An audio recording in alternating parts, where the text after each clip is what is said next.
O que é a fotossíntese? Sequestro de carbono. É basicamente o que as plantas fazem. Pegou o CO2 e transformou em oxigênio. Só que o que importa os corais não é o oxigênio, mas sim o substrato dessa reação. Porque ao fazerem isso, essas elas acabam deixando resíduos esses que servem de nutrientes para os corais.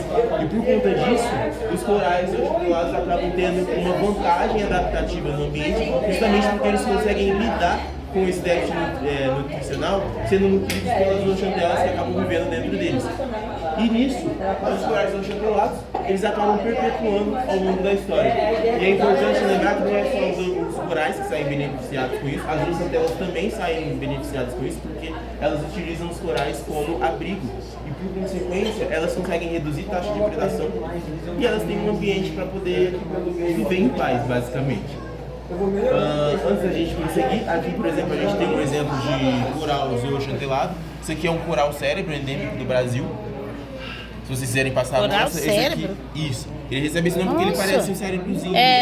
Isso aqui é a estrutura calcária dele, o esqueleto calcário. Bacana. Ele é endêmico do Brasil. E isso é importante a gente também frisar. Lembra que eu falei que aconteceu essa pressão ambiental, né, que acabou selecionando esses corais. Corais zooxantelados, por conta disso, acabam normalmente sendo bem comuns em ambientes tropicais. Justamente porque são ambientes com a presença de mais luz, o que acaba favorecendo o processo de fotossíntese. Até porque, como a gente sabe, no mar quanto mais fundo, mais difícil é para a luz chegar. Então, para eles, não teria vantagem nenhuma eles continuarem vivendo no fundo do mar, sendo que a luz não chega lá. Entendeu? Basicamente é isso que acontece.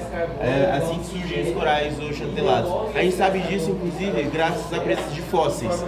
Aqui, durante o Triássico, a gente consegue encontrar um fóssil que data de 240 milhões de anos, por aí, aproximadamente, o que indica que já no Triássico já existiam a presença de corais fotossintetizantes. A gente não tem os fósseis das zooxantelas, mas no esqueleto calcário a gente consegue evidenciar alguns vestígios que apresentam um sinal de fotossíntese, o que já indica que muito provavelmente os corais no Triássico, por volta de 240 milhões de anos atrás aproximadamente, já tinham essa associação com os corais zooxantelados, o que foi extremamente importante para a evolução dos corais como um todo, até porque isso marca também o estabelecimento de ecossistemas recifais no planeta e, por consequência, acaba perpetuando os corais ao longo da história, o que é muito importante para nós seres humanos, porque os corais, como todos nós sabemos, além de ser um grande abrigo de diversos animais, eles também afetam a nossa sociedade de maneira socioambiental, impactando, por exemplo, na redução de energia de ondas, porque imagina o seguinte, você tem um recife de coral que a onda vem, por consequência, a onda vai de encontro com o recife, e por conta disso ela acaba perdendo um pouco dessa energia, o que impede ondas muito fortes de chegarem no litoral, o que é bom para comunidades litorâneas que vivem no litoral, consequentemente. Sim. Mas, como eu disse, aqui aconteceu um evento de extinção em massa. E infelizmente estamos passando pelo 6º evento de extinção em massa do planeta nesse exato momento. E isso é muito prejudicial para os corais, porque infelizmente parte dessas ameaças acabam afetando eles negativamente. Coisa que meu amigo Guilherme vai explicar para você agora. Em relação a mudanças climáticas, o que mais afeta os corais são o aquecimento dos mares e a acidificação dos mares. O aquecimento dos mares é um estresse térmico em relação aos corais que faz com que eles expulsem as zooxantelas, fazendo com que eles percam a cor vibrante que eles têm, já que são as zooxantelas que são as responsáveis por dar a cor aos corais. E esse processo a gente chama de branqueamento dos corais. É importante diferenciar o processo do branqueamento do processo de embranquecimento. O processo do branqueamento é a expulsão das zooxantelas por um estresse térmico, que é o aquecimento dos mares, e é um processo reversível. Se as condições da água voltarem ao normal, as zooxantelas podem voltar a habitar aquele coral. Diferente do embranquecimento, que é um processo físico e irreversível.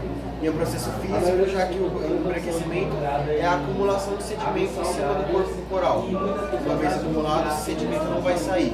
E é por isso que ele é irreversível. Além dessas questões como o aumento da temperatura, tem a acidificação dos mares, que afeta os corais, tanto os oxantelados quanto os que não são os oxantelados, pela disponibilidade de um mineral chamado carbonato de cálcio, que é importante para a manutenção dos esqueletos calcários dele. Se tem menos carbonato de cálcio, o esqueleto fica mais frágil, por consequência mais fácil de quebrar. E como ele disse, afeta o ser humano não só nessa questão de aumentar a segurança em relação às ondas para as populações litorâneas, mas também afeta a gente economicamente, porque como ele também tinha dito, muitas espécies utilizam esses tipos de corais como berçário. Não só essa perda dos corais vai afetar esse ecossistema encefal, não só de maneira ecológica, porque vai perder berçário, vai perder local de reprodução, vai perder abrigo de muitas espécies, e vai acabar afetando a gente também economicamente, já que muitas espécies que a gente utiliza na pesca, seja para alimento ou para ornamentação de aquário, utilizam desses recifes justamente como local de reprodução, abrigo e berçário para os seus filhotes. Ah, tá. E aí, para poder finalizar a nossa dinâmica, aqui a gente tem algumas perguntinhas que vocês podem selecionar. Se quiserem selecionar mais de um, vocês podem ler as perguntas e as respostas que estão no verso, e a gente vai debater um pouco com vocês sobre as respostas no cartão.